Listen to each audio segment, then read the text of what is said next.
자, 이제 2023 인터 배터리, 이른바 뭐 K 배터리라고 하는 네, K뭐 관심들이 많으시죠. 네. 뭐 최근에 뭐 배터리 말고는 볼 게 없는 그런 시장이 됐으니까. 주식 시장에서도 관심 많고. 네. 자, 그러면 인터 배터리 2023 다녀오신 유종훈 기자 모셔보겠습니다. 어서 오십시오.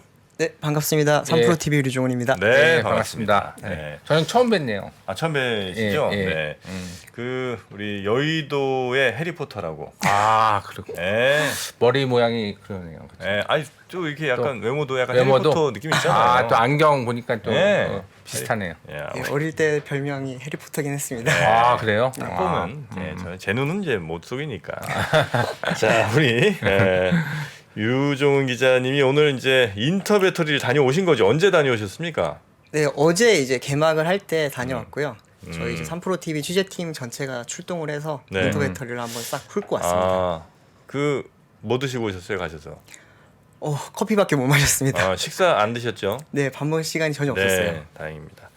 아니 자꾸 이게 식대를 너무 좀 많이 요청하는 것 같아요. 그래요? 네.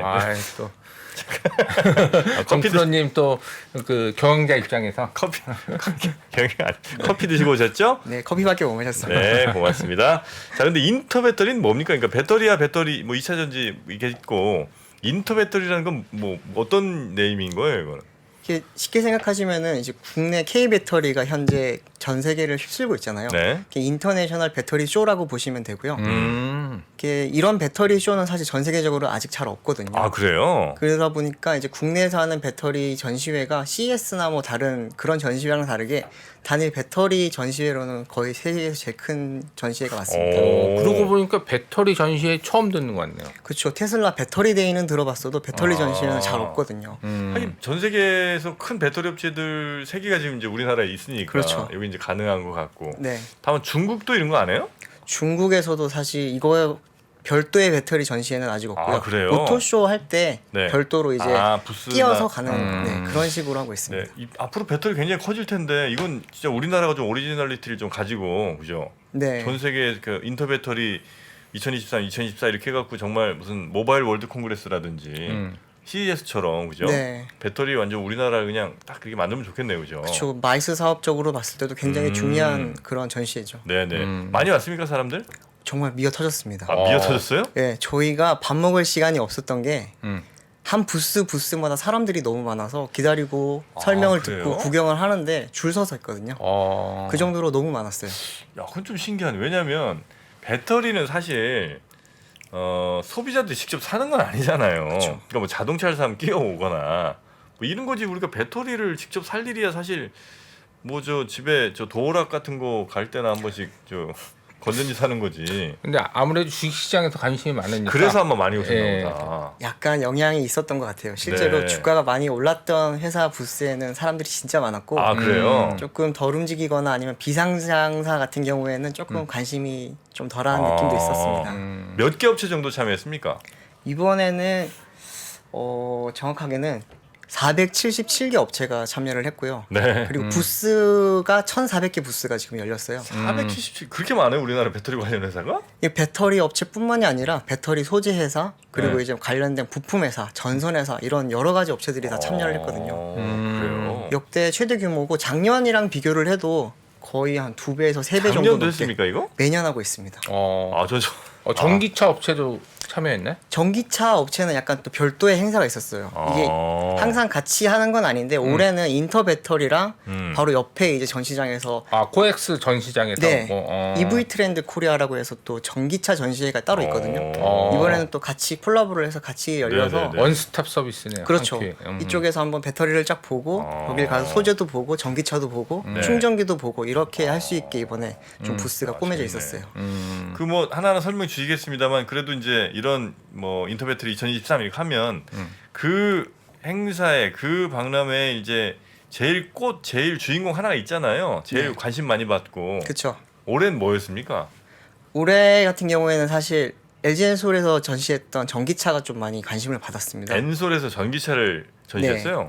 사실 LG엔솔은 전기차 업체가 아니잖아요. 네. 근데 배터리를 공급하는 이제 업체인데 네. 그들이 공급하는 배터리를 장착한 전기차 중에 국내에서 아직까지 소개되지 않았던 차가 이번에 2대가 한국에 들어왔거든요.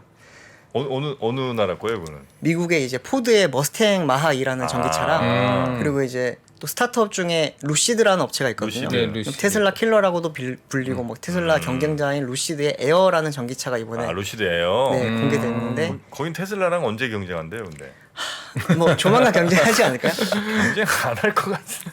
그러니까요. 아, 그래? 2개 다 보셨어요, 2대? 네, 둘 다 봤고 네. 둘 다 저는 예전에 모토쇼에서도 한 번씩 봤는데 네. 이번에 좀 더 약간 자세히 볼 수 있었어요. 안에 타보고 네. 또 설명도 해주면서 들으면서. 네. 근데 루시드 에어에 대한 관심이 상당히 뜨거웠어요, 사실. 아, 이쁩니까? 예쁩니다. 예쁘고 약간 테슬라에 대해서 약간 부족한 부분, 아쉬운 부분들이 디자인적인 있잖아요. 아쉬움. 네. 혹시 사진 갖고 오셨어요? 사진은 잠시만요. 미리미리 준비해야지. 죄송합니다.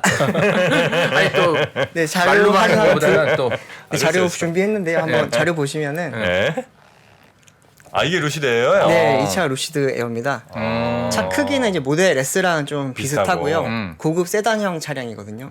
실제로 루시드에서는 경쟁 모델로 이제 메르세데스 벤츠의 S 클래스 같은 그런 고급 대형 세단을 경쟁차로 지금 삼고 S가 있고요. 경쟁 차종이에요? 네, 와, 그럼 실제 비싸겠네. 굉장히 비싸죠. 한국 돈으로는 뭐 1억 훨씬 1억 넘고요. 넘겠네요. 네, 10만 불 이상 차량이기 때문에 네. 고급 전기차입니다. 아, 그래요? 네. 루시드. 이 차 같은 경우에는 이제 LG 에너지 솔루션의 이제 2170 원통형 배터리고요. 2170. 네. 2170이 뭐냐면은 좀 네. 설명을 드리면은 네. 지름이 이제 21mm 네. 그리고 이제 높이가 70mm의 이제 그런 원통형 배터리가 들어가는 차라고 보시면 됩니다. 거의 뭐 건전지 수준 아닙니까? 그렇죠. 건전지보다 조금 더 큰데 이제 테슬라에 들어가는 배터리랑 같은 사이즈라고 보시면 돼요. 테슬라가 지금 2170이군요. 네. 4680은 아직 안 들어가요? 4680은 아직까지는 들어가고 있지는 않습니다. 이제 개발하려고 네, 개발은 거의 완성이 완성이 됐는데 됐고. 쉽게 말하면 이제 아직까지 대량 양산을 위한 기술이 조금 부족해서 양산 과정에서 수율도 조금 안 나오고 있다고 하고요. 네, 네. 그러다 보니까 이번 전시에서도 사실 4680 이야기가 조금 나오지 않을까 기대를 했는데 네. 실제 인터배터리 2023에서는 4680 이야기는 뭐 들을 수는 없었습니다. 근데 이제 저는 이제 이 배터리 관련 이걸 한 번도 안 가봐서 배터리라고 하면 사실 뭐 자동차에 수많은 회사들의 수많은 모델들이 있으니까 이제 신차 나오면 이제 막 그 자동차 보여주고 뭐 이러겠지만 배터리는 그 뭐라 그러죠? 그냥 팩으로 이렇게 돼 있는 그거. 배터리 팩. 예, 그거 아니면 그냥 원통형이나 말고 또 뭐가 뭐 많이 있나 싶은 생각이 살짝 들긴 하는데. 볼 게 없을 것 같잖아요. 예, 가면 굉장히 볼 게 많습니다. 그래요? 뭐 일단은 배터리라고 하면은 크게는 셀이 있고요. 네. 셀을 이제 모듈로 만들고 모듈을 팩으로 만들고 네. 팩을 다시 전기차에 집어넣는 방식으로 네. 이루어지거든요. 그러다 보니까 그 모든 이제 그 과정들을 다. 과정들을 다 볼 수 있죠. 아. 그리고 요즘은 이제 배터리가 단순히 이제 이런 배터리 그 자체만이 아니라 전체 산업적으로 굉장히 지금 많은 일들이 있거든요. 뭐 최근에 유명했던 거는 폐배터리 이제 관련된 산업들도 네네네. 있고요. 그리고 소재 산업들도 있고요. 그런 부분에 대해서 이번 전시에서는 좀 종합적으로 다 볼 수 있었던 것 같아요. 밸류 체인별로 네. 나열해서 볼 수 있으니까. 좀 소재라고 하면 사실 재미가 없고 어렵잖아요. 네네. 근데 에코프로 전시장이 사람이 거의 제일 많았거든요, 진짜. 워낙에 좀 또 뜨거우니까. 네, 그렇죠. 물론 주가 때문이기도 하겠지만 네. 에코프로가 최근에 이제 그 라이프 사이클의 전반적인 그 양극재 라이프 사이클의 전반적인 그런 거를 다 갖추는 그런 사업 구조를 갖게 됐거든요. 네. 쉽게 말씀드리면은 이제 양극재를 만들기 위해서 전구체라는 게 필요한데 네. 전구체를 만드는 기술도 있고 계열사에서 그리고 이제 양극재도 만들고 그 양극재를 가지고 다시 이제 그 2차 전지 업체들한테 공급도 하고요. 그리고 폐 배터리를 이제 다시 재활용하는 기술까지 최근에 사업을 시작을 했거든요. 네. 그러다 보니까 에코프로에서는 이번에 강조했던 부분이 우리가 이제 양극재 2차 전지 소재에 대해서 처음부터 끝까지 다 이제 하나의 사이클을 갖출 수 있는 그런 사업을 갖게 됐다. 이런 부분을 좀 강조를 하면서 사람들도 많이 관심을 가졌고 좀 신기해하는 부분도 있었고요. 혹시 자료 화면 있나? 자료화면 있냐니요? 아 있나요? 그랬는데. 아, 있나요 그러셨어요? 예. 예. 지금 깜짝 놀랐습니다. 자료 사진 있냐? 그러신 줄 알고. 그럴 리는 없죠. 예, 제가 자료 혀가 짧아서 사진은 네, 그냥 있나요? 그 전시장 그랬는데. 사진밖에 사진 없긴 한데 아, 그렇습니까? 한번 대충 보시면은 이제 네네. 사진 몇개좀 보여주세요. LNF라든지 현장 네, 느낌 좀 현장 보죠. 현장 느낌 좀 보게. 네 이렇게 왼쪽에 보시면 에코프로가 있고 LNF가 이렇게 나란히 있었거든요. 경쟁사였는데 나란히 있었는데 사람들이 굉장히 많았어요. 예. 근데 우리가 생각했을 때는 이런 소재에 대해서 뭘 사람들이 관심을 가질까 그러게. 했는데 저는 단순히 주가 때문에 많지 않을까라는 생각을 하고 접근을 해봤는데 네. 들어보면은 이 산업 자체에 대한 사람들이 관심이 많더라고요 이제는. 아 그래요? 우리가 자동차를 좋아하는 사람들이 엔진 부품이 뭐가 들어가고 뭐 소재가 알칸타라가 들어간다든지 뭐 이런 거에 대해서 관심이 좀 갖는 것처럼 약간 좀 변하고 있는 게 아닌가라는 생각도 들었어요. 야 저기에 관심들이 많다. 가봐야 맨 가루밖에 없을 거 아니에요. 가루는 전시가 조금밖에 안 됐고요. 네. 그 가루를 활용한 이제 산업에 대한 그런 이야기들을 좀 스토리텔링을 많이 해놨더라고요. 아 그래요. 네, 그러다 보니까 이제 들으면서도 어려울 것 같은데 쉽게 설명할 수 있게 이렇게 그림도 막 있고 그러다 보니까 사람들이 보면서 아 이래서 이 회사가 관심을 갖는구나, 주가가 오르는구나, 그래서 산업적으로 봤을 때 미래에 어떻게 잘 발전하겠구나 네. 이런 걸 좀 예측할 수 있었던 것 같습니다. 보통은 이제 이런 저 전시회 이런 데 가면 이제 올해 혹은 뭐 앞으로 몇 년 후에 그 트렌드들을 미리 이제 좀 볼 수 있잖아요. 그렇죠. 트렌드가 뭐였습니까? 이게 지금까지는 보시기에. 네. 어떻게 보면은 이게 전기차 배터리 같은 경우에는 기술 경쟁이 먼저 있었고요. 그리고 이제 기술력이 어느 정도 올라오니까 가격 경쟁을 지금 하고 있거든요.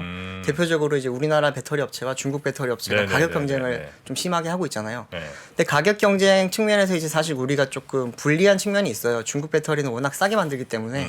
근데 그러다 보니까 우리나라 업체들은 그러면 다양성으로 좀 나가보자. 쉽게 말씀드리면 폼 팩터를 조금 더 다양하게 하고 우리만이 보여줄 수 있는 서비스는 뭘까? 그런 부분에서 이번에 좀 고도화된 모습들을 보여줬거든요.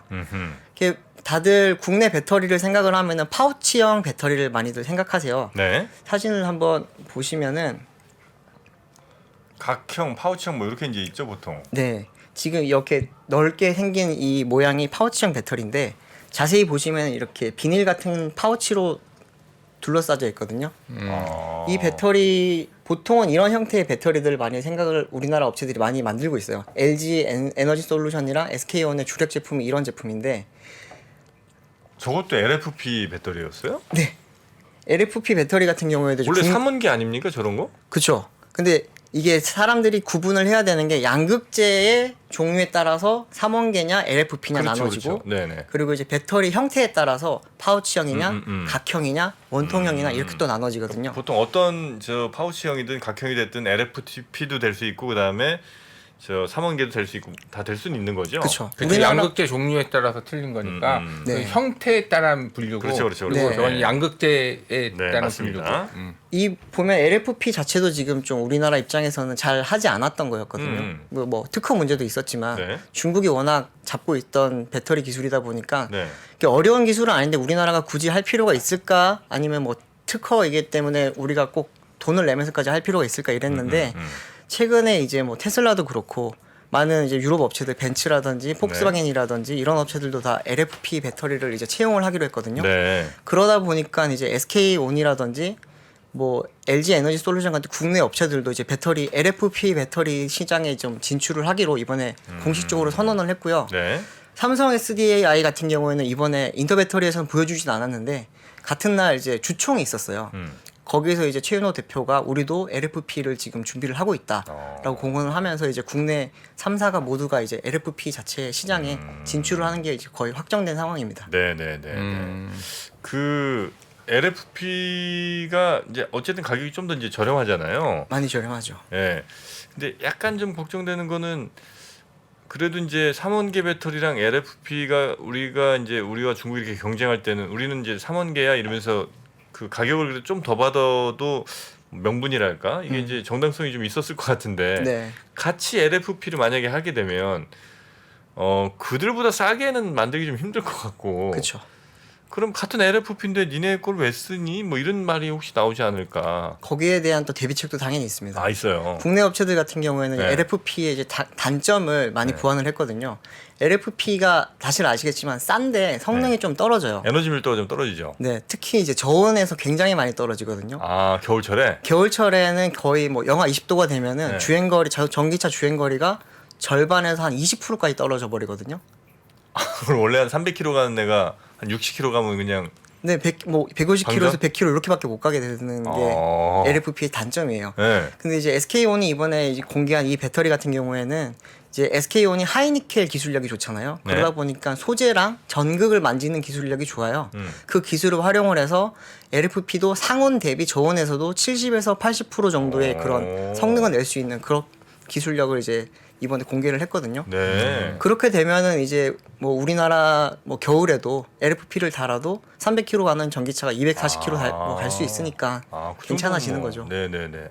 그런 게 또 있어요. 또 그러면서도 또 이제 3원계 배터리보다는 확실히 싸기 때문에 약간 좀 가성비 그런 모델로 조금 내놓을 수 네네. 있지 않을까 기대를 하더라고 있어. 네. 그리고 또 어쨌든 제일 큰 수요차라고 할 수 있는 그 테슬라는 원통형 쓰니까 네. 3사는 또 원통형 이것도 만들죠.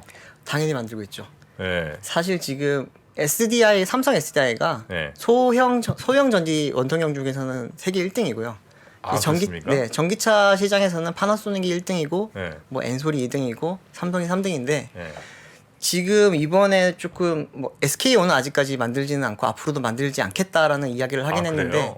삼성 SDI가 이번에 조금 약간 칼을 갈고 나온 게 느껴졌던 게 뭐 우리가 소형 전지에서만 1등이 아니라 앞으로도 대형 전지 쉽게 말하면 전기차 원통형에도 좀 우리가 기술력이 있다라는 걸 보여줄 수 있었거든요. 그림 제가 준비한 사진 하나 네. 보시면은 이제 삼성 SDI가 볼보 트럭에 공급하는 이제 볼보 트럭에 지금 원통형 배터리를 공급을 하는데요. 이 차가 바로 이제 이번에 볼보 트럭에서 처음으로 선보이는 FM 일렉트릭이라는 전기 트럭이거든요. 이 트럭 하나에 지금 이제 삼성 SDI의 그 원통형 배터리가 28,880개가 들어가요. 그 2170? 네. 2170 배터리가 3만 개 들어가는 28,880개. 거예요? 네. 쉽게 비교를 하자면은 테슬라 모델 3 롱레인지 모델에 이 같은 배터리가 3,750개가 들어가거든요.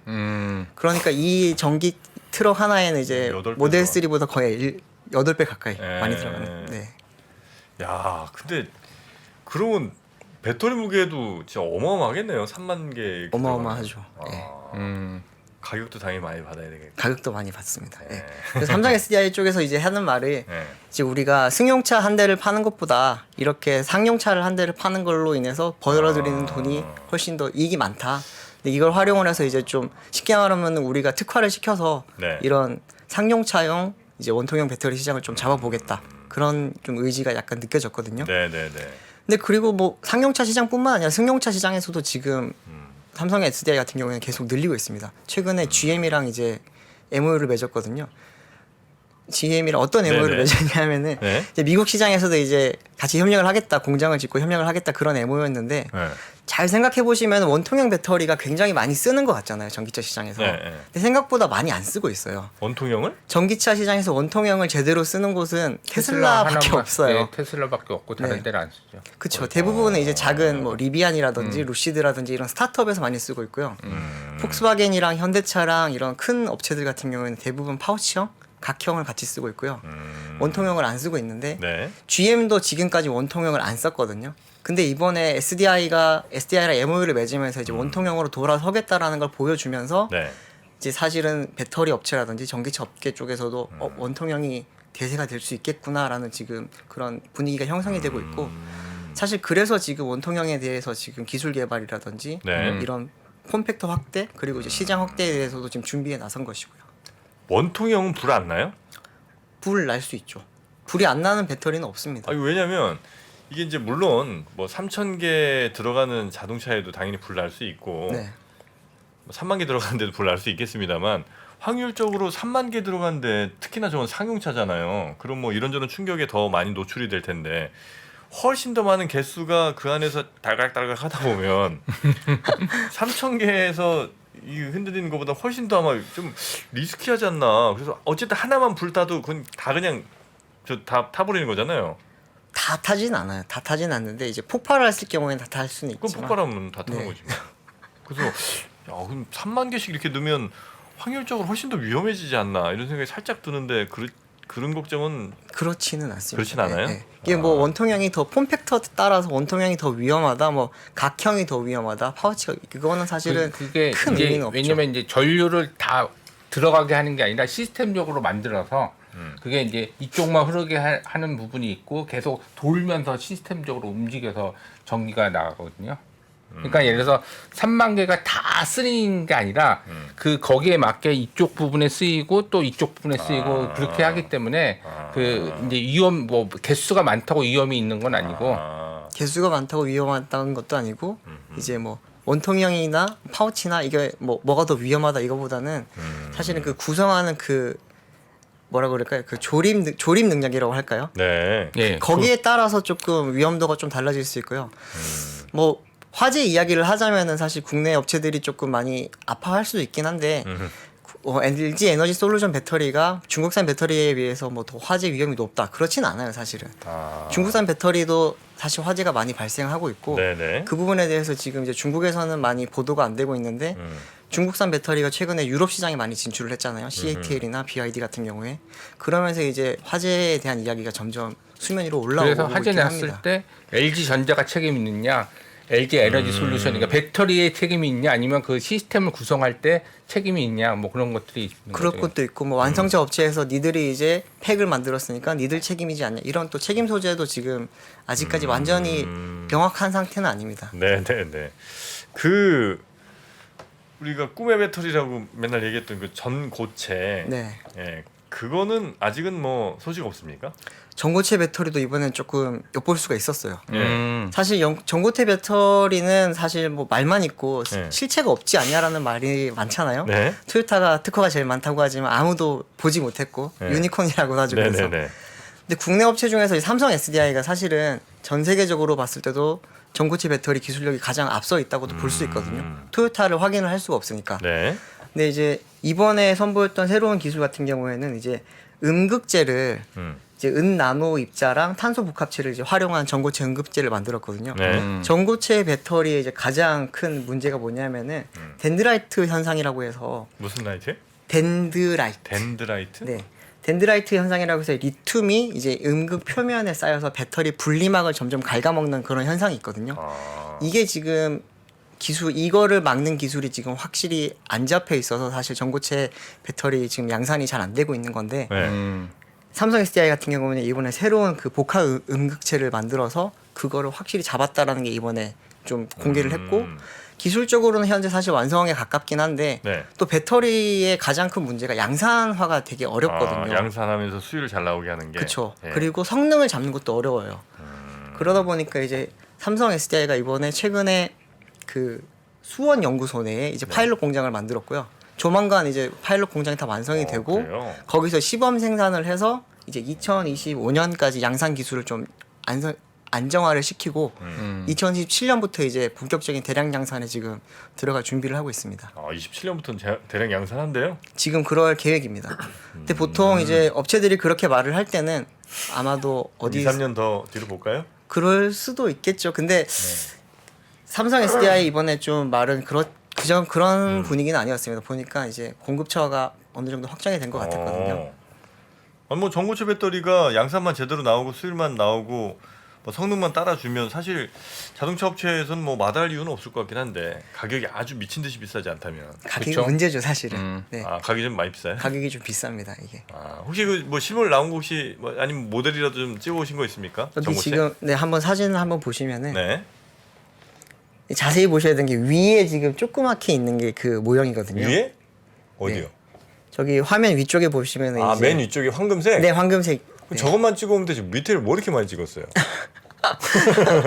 이게 뭐 여기서 삼성 SDI에서 이게 전시를 했는데 저도 사실 찍을 때는 전체인 줄 알았다가 다시 찍고 보니까 저 위에 이제 조그만한 게 그 팩이더라고요.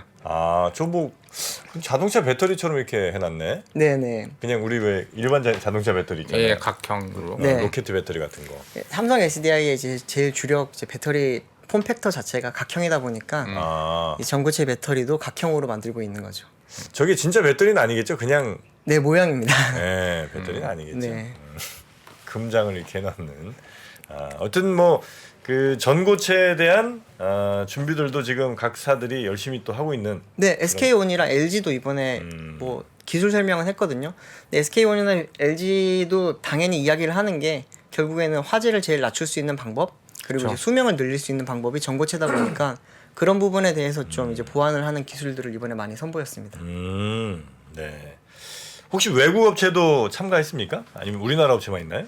해외 배터리 업체, 셀 업체는 참가를 하지는 않았고요. 네. 근데 이제 전기차 충전 업체들이 좀 많이 충전? 나왔습니다. 아, 충전업체도 우리나라에도 충전업체가 있나요?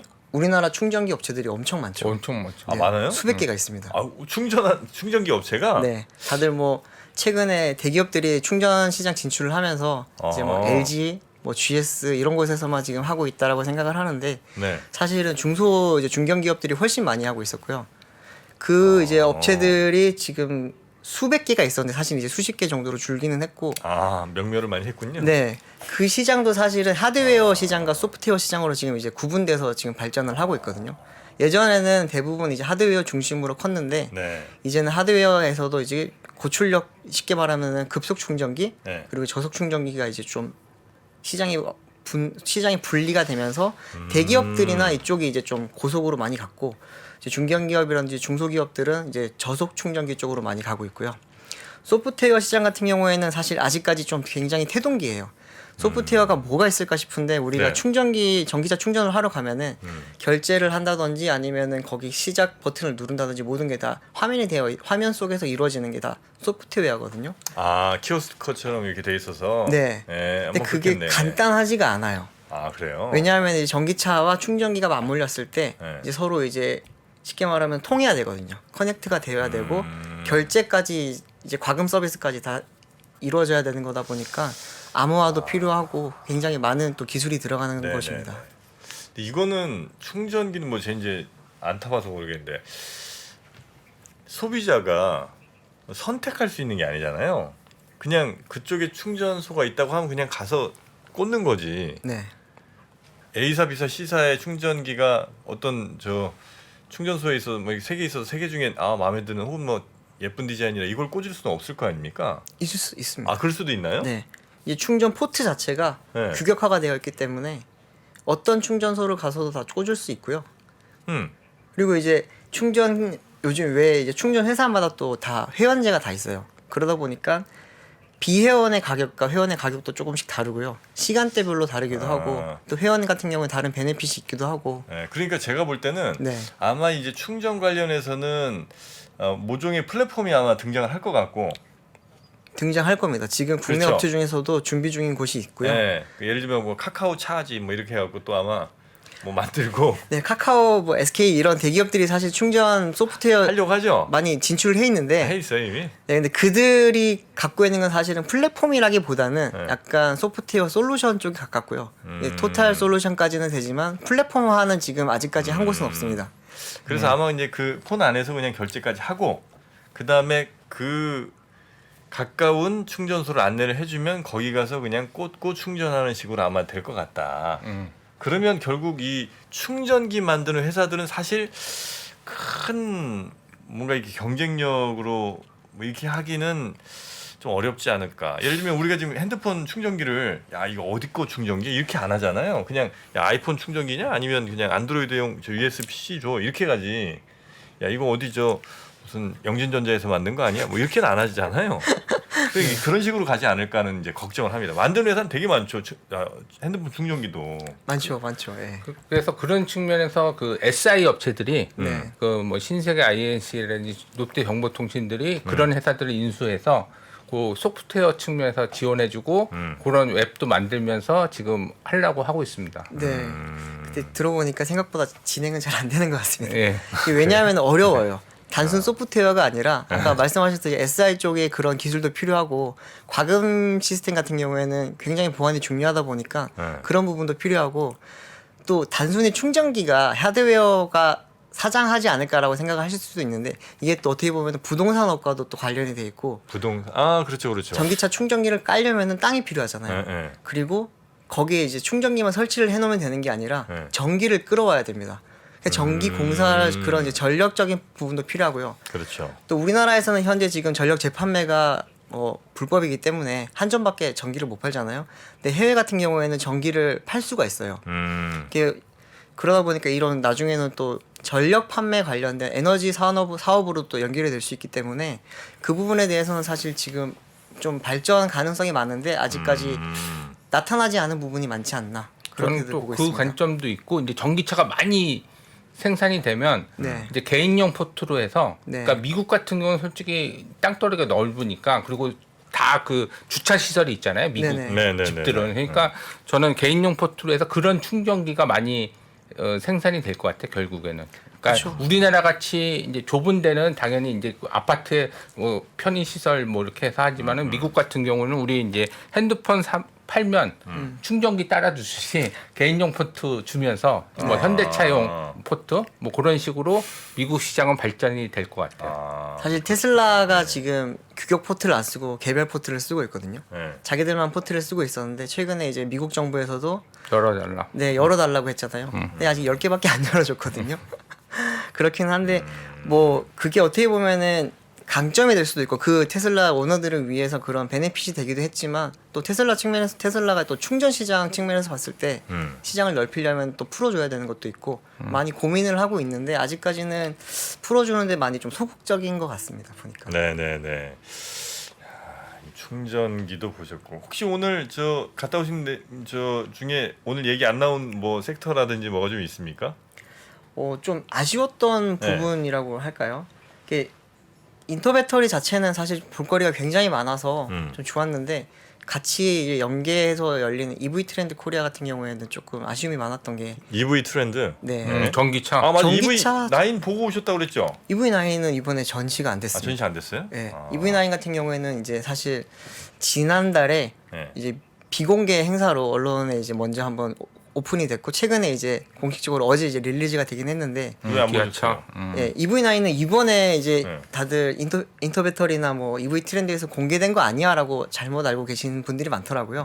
사실은 이제 좀 이달 말에 이제 개최되는 네. 서울 모터쇼, 서울 모빌리티 쇼에서 이번에 세계 최초 공개가 되고요. 아 그래요? 실물 공개는 아직까지는 일반 사람들한테 되진 않았어요. 아, 그럼 언론에는 공개됐고요. 네, 언론에는 공개가 왜 안 됐습니다. 다녀오셨어요?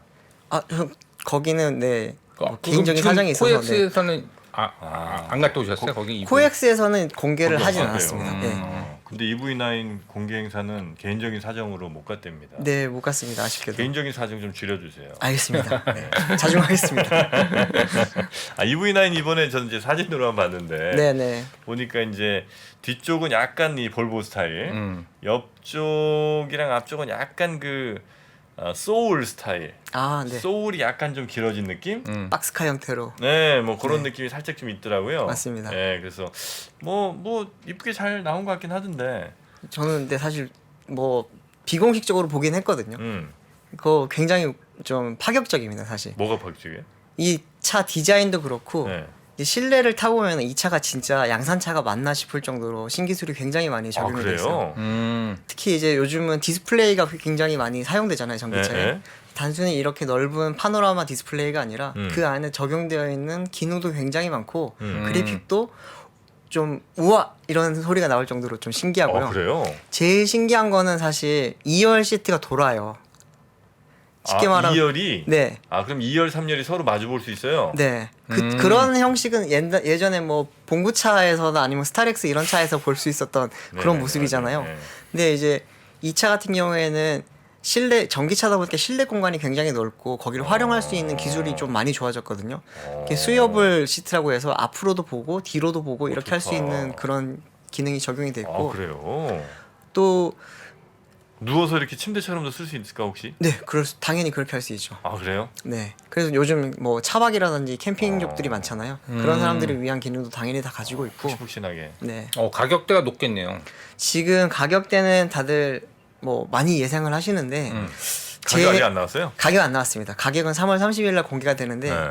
제 생각에는 현대차 기아가 이제 보면은 가격 책정을 굉장히 잘하거든요. 기아 EV9 그 아마도 보조금 6,300보입니다. 6,300. 아니다. 5,900에서 6,500까지. 6만 달러 이상. 아 잠깐만 5,900. 이 국내 전기차 보조금 기준을 아시면은 이제 조금 생각이 나. 얼마인가요 전기차 보조금? 얼마예요? 전기차 이제 6,000 100%를 다 받기 위해서는 5,500만 원 밑으로 가야 5,500? 되고. 예. 아 그럼 5,480만 원 이렇게 되겠구나. 그렇게 되면 이제 아이오닉 뭐 5라든지 EV6랑 가격대 그러네. 겹치게 근데 되거든요. 제가 그러네. 보기에는 EV9이 미국 수출 겨냥으로 미국 만들어- 시장도 당연히 예, 굉장히 그래서- 중요하죠. 그래서 그거보단 더 할 것 같은데 네. 가격대가. 아. 비슷하게 아까 말씀하셨는데 6, 7만 불 정도 되지 않을까. 60만 불 예. 정도. 국내에서는 아마 그 8,500만 원 넘게 되면 전기차 보조금을 받지를 못하거든요. 아 8,500까지는 뭐 50%인가 30% 받죠? 네, 50% 받을 수 있습니다. 50%. 아마 그 선에 맞추지 않을까 싶어요. 근데 진짜 잘 만들었어요? 잘 만들었습니다. 아 그래요? 네. 오. 이게 좀 놀랐습니다. 예. 그 정도예요? 네. 컨셉카를 여러 번 보긴 했는데 컨셉카를 봤을 때는 양산차가 과연 저렇게 나올 수 있을까 싶었는데 네. 컨셉카에 거의 가까워요. 아 거의 그래요? 가깝게 만들어졌고 이 차가 도로를 다니면은 진짜 아이오닉 5 같은 경우에도 컨셉카랑 거의 비슷하게 나왔잖아요. 네. 내가 그저 그런 느낌을 받을 수 있을 거예요. 그래요? 네. 어머 그 자율주행은 몇 단계입니까 이 친구는? 이 차 같은 경우에는 이제 레벨 3의 HDP 기능이 앞으로 들어가게 될 예정이거든요. 레벨 3 HDP라고 하면 HDP가 뭐냐면 네. 이제 하이웨이 드라이빙 파일럿이라고 해서 네. 고속도로 상에서 이제 손떼도 레벨 되는. 3, 레벨 3 수준의 이제 자율주행을 부분 자율주행을 이제 구현을 하는 기능이거든요. 이 크게 더 진전된 건 없는 거 아니에요? 아닌가? 제일 커지는 거는 네. 규제가 적용이 된다면서 만약에 사고가 났을 때 네. 이 책임 여부가 이제 무조건 사람에게만 운전자에게만 있지 않다라고 볼 수 있는 거죠. 이 부분은 아직까지 확정이 되진 않았는데 그 레벨 3의 가장 큰 레벨 2와 가장 큰 차이점은 사고 책임 유무가 이제 제조사냐 아니면 운전자냐인데 네. 그 부분에 대해서 이제 지금까지 레벨 2까지는 무조건 운전자 잘못이었는데 레벨 3가 되면은 이제 좀 그걸 시비를 좀 가려야 되는 상황이 올 것 같습니다. HDP 같은 경우에는 많이들 기대를 하고 있죠. 지금 현재 HDA2가 네. 뭐 웬만한 기능을 다 해주거든요. 그 고속도로 상에서는 이제 차선도 바꿔주고 네. 물론 이제 그 깜빡이를 살짝 눌러주면은 옆으로 옮겨가기도 하고 차선 유지도 잘해주고 앞차와 간격도 굉장히 잘 맞춰주는데 네네네. HDP 같은 경우에는 이제 공식적으로 손을 떼도 됩니다. 손을 떼도 되고 지금은 손을 떼면은 안 되거든요. 네, 안 돼요. 손을 잠깐 뗐다가 10초에서 15초가 지나면 알림을 주잖아요. 네. 근데 HDP 같은 경우에는 이제 공식적으로 손을 떼도 되고 눈을 잠깐 다른 곳을 봐도 돼요. 그래요? 네. 그래서 쉽게 말하면 저희가 이제 지금 카톡을 가끔씩 뭐 한다든지 네이버에서 뭔가 찾는다든지 하는 게 하고는 있지만 하면 안 되는 행동이잖아요. 네. 근데 HDP가 적용된 차는 고속도로에서만큼은 잠깐을 해도 되는 거죠. 그래요? 네. 시속 80km까지 그 차가 이제 알아서 간다고 보시면 되고요. 굉장히 편해진다고 볼 수 있죠. 그렇습니까? 네. 또 욕심나네. 정프로님 좀 관심을 많이 가질 것 같은데. 아주 EV9. 네. EV9. 나오면은 아마 이제 올해 그런 또 비슷한 대형 전기차들 많이 나오거든요.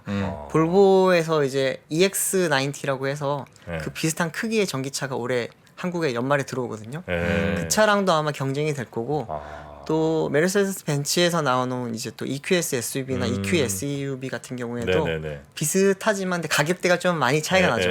아마 1억 가까이 차이가 날 넘겠죠. 거기 네. 때문에 그 EQE SUV가 크기도 조금 비슷하고 가격대는 한 5천만 원 정도 차이가 나니까 아마 좀 고급형을 원하시는 분들은 그쪽으로 갈 거고 네네네. 일반 이제 모델을 원하는 사람들은 이제 뭐 기아 쪽으로 오지 않을까. 네. 현대차도 이제 내년에 또 내놓습니다. 이 EV9의 사촌 형제 모델이라고 할 수 있는데요. 같은 플랫폼을 쓰고 뭐 같은 파워트레인을 쓰는 이제 아이오닉 7이 내년에 나오거든요. 그 차 같은 경우에는 약간 컨셉트가 달라요. EV9은 딱 보면은 약간 볼드한 디자인에 네. 뭔가 오프로드에서도 잘 달릴 것 같은 그런 네. 느낌인데 아이오닉 7 같은 경우에는 이제 도심형 SUV의 거의 좀 대형 버전? 쉽게 말하면 약간 실내는 응접실 같은 그런 편안한 느낌을 주고 디자인도 레인지로버를 조금 연상시키는 그런 고급스러우면서 우아한 디자인이 적용이 돼 그래요? 있거든요. 그 차는 이제 내년에 국내 출시 예정입니다. 그렇습니까? 네. 흥미로운 이제 자동차 전쟁이 시작이 됐네. 요 이제 기존에 그 카니발 타시던 분들이 욕심 많이 내겠네요. 보니까. 그렇죠. 카니발은 전기차가 없으니까 네. 또 많이 또 아빠들이 많이 모는 차잖아요. 네. 근데 이제 카니발은 지금 현재는 디젤이랑 가솔린밖에 없는데 그 차 같은 경우에는 올해 이제 하이브리드가 출시될 예정이라서 또 다른 또 수요가 있지 않을까. 카니발이 그대로 이제 나오는군요. 또. 네. 하이브리드로 또 먼저 나오는구나. 네, 페이스 리프트 하면서 파워트레인이 좀 추가가 되는데 음. 펠리세이드도 지금 하이브리드를 준비를 하고 있고요. 네. 근데 사실 그 두 차종이 지금 하이브리드를 내놓는 이유는 국내 시장도 있지만 미국 시장 겨냥을 한 게 굉장히 많고요. 미국 시장에서 주력으로 판매되는 차량들이거든요. 네네네네. 근데 이제 그 나라의 또 환경 규제를 맞추기 위해서는 어쩔 수 없이 또 친환경차 모델을 또 추가를 해야 되다 보니까 그렇겠죠. 네. GV90은 안 나옵니까? GV90도 준비를 하고 있습니다. 그래요? 네. 뭐 이거 말을 해도 될지 모르겠지만 네, 준비를 하고 있는 걸로 알고 있습니다. 네. 나오겠죠 뭐. 네. 나오겠죠. 그렇죠. 알겠습니다. 자, 지금 인터 배터리 2023의 현장에 직접 다녀오신 우리 기자님 모시고 이런저런 얘기를 좀 여쭤봤는데 저는 이제 많이 여쭤봤는데 혹시 뭐 물어본 거 있으세요? 그것도 다 물어본 다 것 물어보셨죠? 같은데. 네, 알겠습니다. 현장에서 들었던 이야기 중에 하나는 이제 네. 왜 이렇게 국내 배터리 특히나 소재 업체들이 인기를 끄느냐 이런 이야기가 좀 많았거든요. 근데 사실 잘 생각해 보면 최근에 미국의 IRA라든지 좀 있으면 이제 발효를 준비하고 있는 유럽의 뭐 CRMA라든지 이런 것을 봤을 때 중국 배터리를 겨냥을 한 그런 규제들이잖아요. 근데 거기에 대해서 약간 어떻게 보면 엄한 돌을 우리나라 배터리 업체들이 좀 맞을 수도 그렇죠. 있다라는 말이 많았거든요. 네. 그래서 사실 좀 우려가 많았어요. 국내 배터리 업체들이 왜냐하면 대부분의 또 소재들을 중국에서 가져오다 보니까 그걸 충족시키지 못해서 우리가 좀 정맞는 게 아니냐.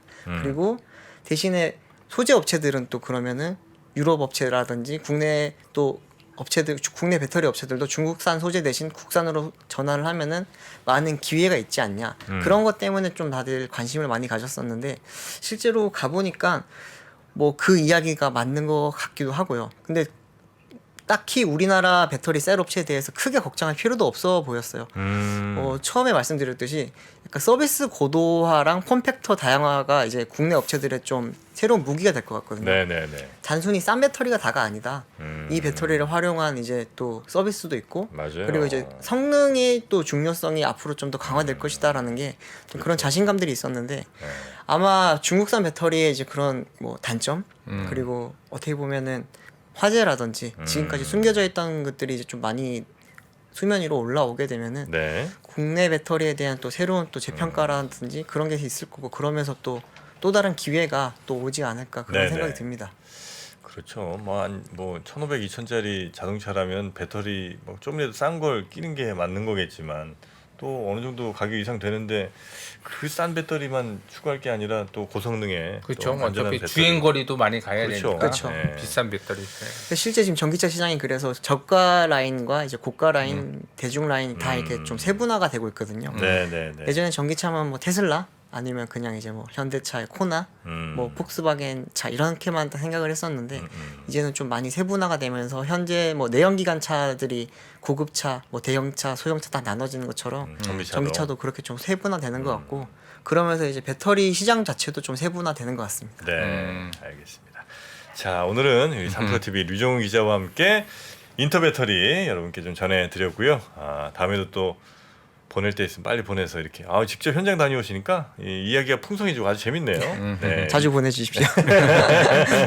자, 맛있는 것만 먹고 오지 않으시면 됩니다. 네. 자, 류정우 기자님 고생 많으셨고요. 다음에 또 뵙겠습니다. 고맙습니다. 네, 고맙습니다. 감사합니다. 네. 3프로TV가 전국 방방곡곡 숨어있는 주식 고수를 찾습니다. 내가 박근형 부장, 염승환 이사보다 시장을 더 잘 본다.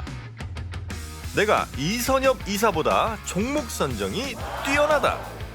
내가 박병창 이사보다 차트 분석 더 잘한다. 이렇게 자부하는 분들, 저 정프로에게 오십시오. 여러분의 실력을 마음껏 뽐낼 수 있도록 판을 깔아드리겠습니다. 전국 증권사 지점의 PB, 주식 브로커, 펀드 매니저는 물론이고 전업 투자자, 슈퍼개미, 스몰개미, 기타 등등 이 시장에 대한 날카로운 분석과 통찰만 있다면 누구든 환영합니다. 숨은 고수 여러분의 많은 참여 부탁드립니다. 팔로우 미.